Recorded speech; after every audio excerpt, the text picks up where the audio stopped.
Well, Dr. Wood, I was delving into Where Did the Towers Go, a book I know well, and you know what was my favorite thing right now, and I want to get your comment about it, is the story of the 14 firefighters in Stairwell B of the North Tower.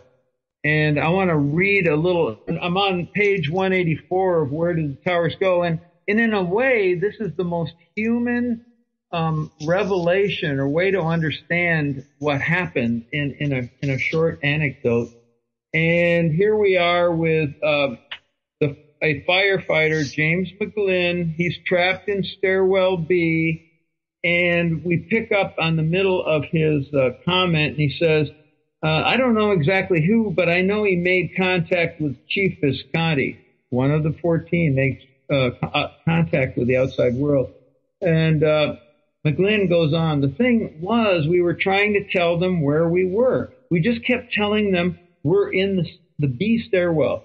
I remember everybody had the same exasperation I did. We must have told them 100 times. B stairwell in the second floor, third floor, fourth floor of the North Tower. I mean, B stairwell, second, third, fourth floor, north of tower, North Tower. B stairwell, North Tower. Where are you? Came the reply. North Tower, stairway B, second, third floor. You could hear they didn't understand where we were.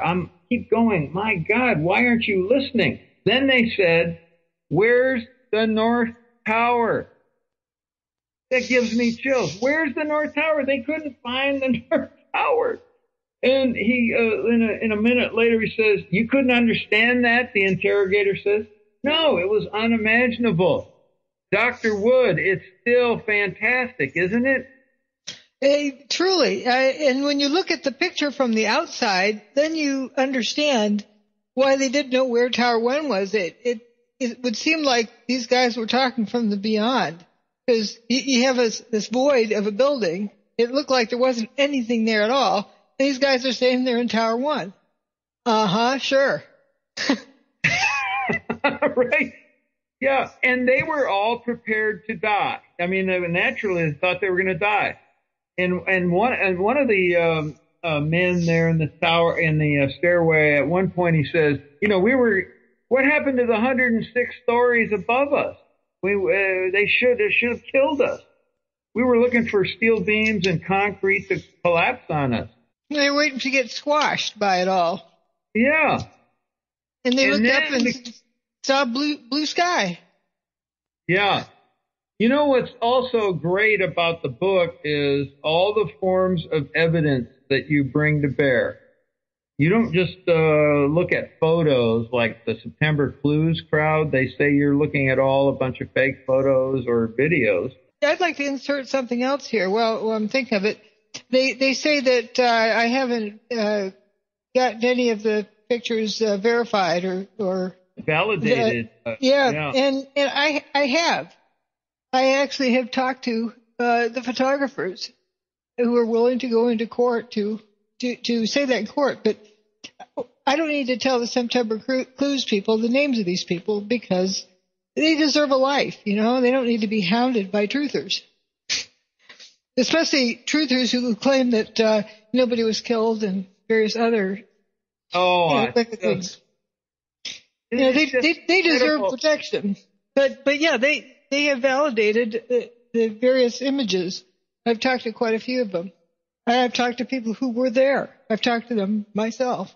Now, continuing on with this segment of the book, there's also, let me see if I can see this. Oh, okay. It's one of the battalion chief, Richard Picciotto. Picciotto says, I'm looking out on the rubble field. I'm looking out at a big area, almost the size of a football field, and hallelujah, we're out of here. I mean, I got to hurt people, et cetera. And he says, I can see an area, like I said, the size of a football field. And what does that tell us, Dr. Wood? Yeah, nothing there. Well, okay. The opposition would say, "Oh, here's a fragment of something." So she's wrong. Well, essentially, nothing there. Nothing like buildings. Nothing like a debris pile. Now, one of the cover stories that you challenge is they shipped all this steel off to China. Show me the receipts. Right. Show me any form of evidence. I mean, maybe they could, falsify or forge some receipts, but they don't even have that. Right. But how could they ship it away before the dust cleared? In 5 or 10 minutes. Yeah, that was quite a feat. Yeah, and you show pictures, of course, from ground level across a field to the north. Now, I never say never. I don't say it's impossible, but I need more verification. Like, did they beam it to China instantly? They need to convince me of that if that's what their game plan is. But how could they have shipped it to China in 10 or 15 minutes? Well, that raises this whole question to me of where is the refutation of any of the substance of your book? And you've been vilified to a fairly well more than any other 9/11 researcher, just judging by what I know. And, a few orders of magnitude. Well, yeah, maybe. Yeah. But what are a lot of the techniques that they use are, she just presents theories. I don't have a theory. Well, then they make up a theory and assign that to me. So why is somebody working so hard to, using all of their energy to convince people I have a theory so that they can, refute this bogus theory that they invent? They cannot refute what is in my book, which is evidence. And only evidence and an analysis of that evidence. For example, are the towers still there? If I stated, I've been there, I could have verified that the towers are gone. Oh, that's a theory. As I say, as a forensic scientist, there's no need for theories. Either you know something or you don't. Either you've established something factually or you haven't. You don't base anything on theories. Theories are something you use for modeling something about nature, for predicting something in the future, or something like the Big Bang theory. That's not a forensic study. If I want to know how tall somebody is, I start with a measuring tape, not a theory. And if I measure, go from the ground to the top of their head, and it says 6 feet on the measuring tape, plus or minus whatever error margin you want, that's not a theory. That's evidence. This whole question of scientific methodology, you've had to preach to the choir and the untutored and do it hard. At the beginning of the book, in your preface, you say, what's the order of crime solving? 1, what happened? Yeah, most people would conceive that right away. What happened? Then 2, how it happened. That is, by what weapon, or, for example, by what weapon. And then who did it. And then finally we can address, if we care to, why they did it. You don't, in a court of law, in a criminal conviction, you don't even have to do number 4. But you have to prove up 1, 2, and 3.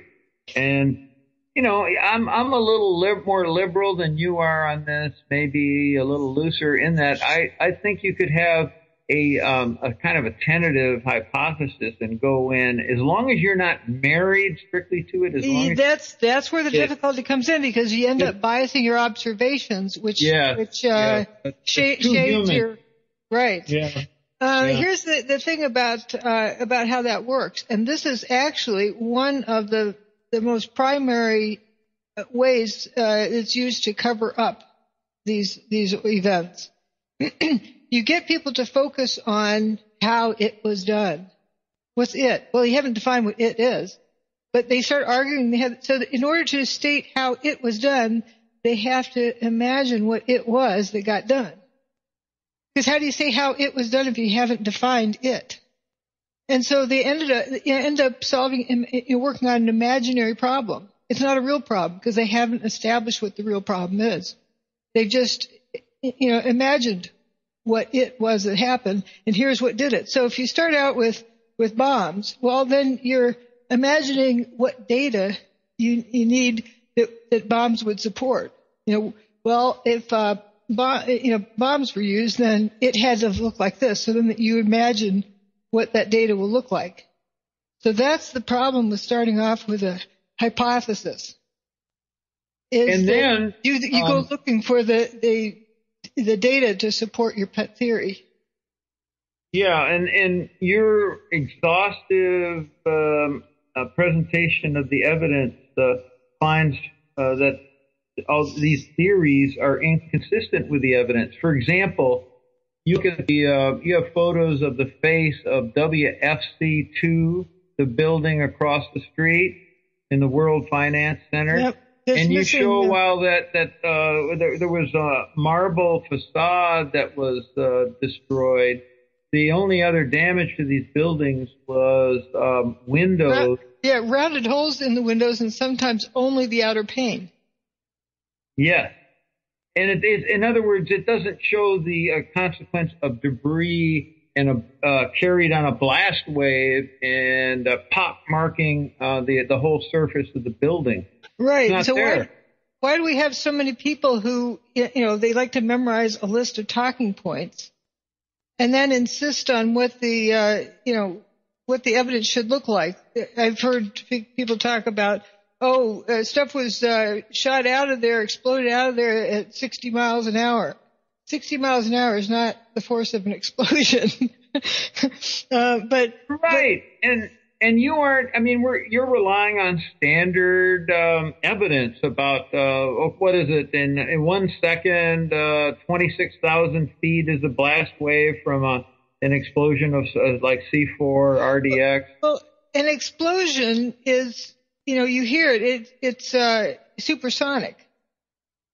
So you should hear, the speed of sound, getting cracked. Mm-hmm. But also, if you're exploding stuff out, you get a Coke can in the windowsill, that becomes a missile. And people get decapitated. That's why for controlled demolitions, you have people cleared away from the area, and you have other, bibs hanging down over the adjacent buildings to protect them.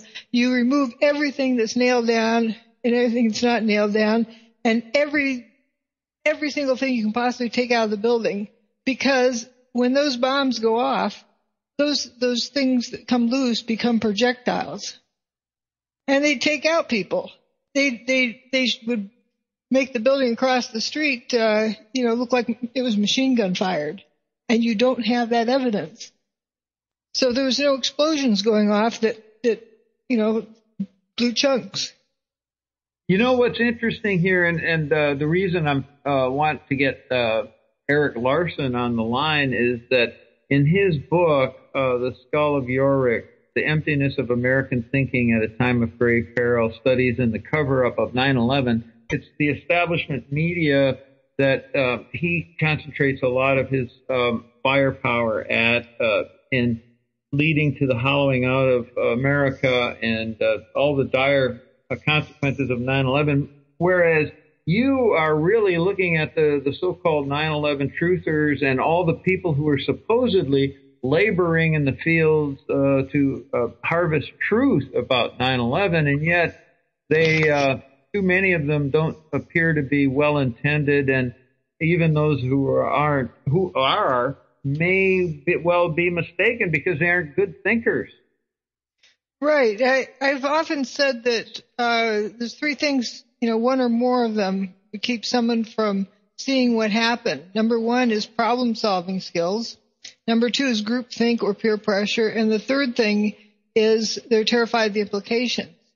But I'm actually coming to see that there's something else that sort of incorporates all of those things.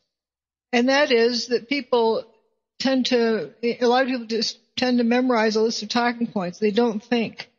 They just absorb in what they're told and react to that.